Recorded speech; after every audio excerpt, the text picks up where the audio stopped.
जय बद्री विशाल।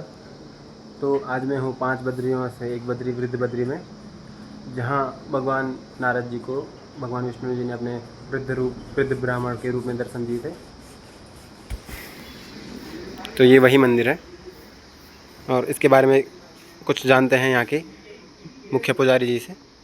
हमने भी बद्री यात्रा के बाद एक पारायण अवश्य करते हैं।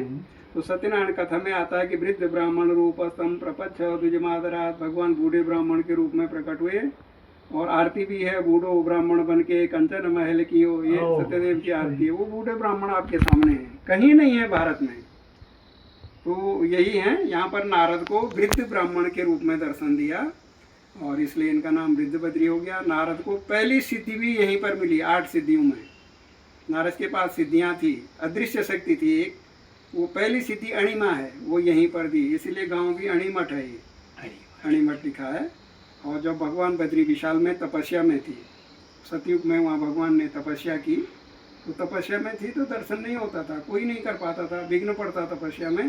तो नारद ने भगवान से प्रार्थना की कि हम दर्शन कहाँ करेंगे।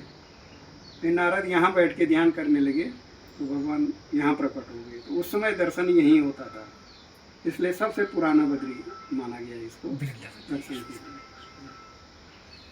दर्शन में देखता हूँ कौन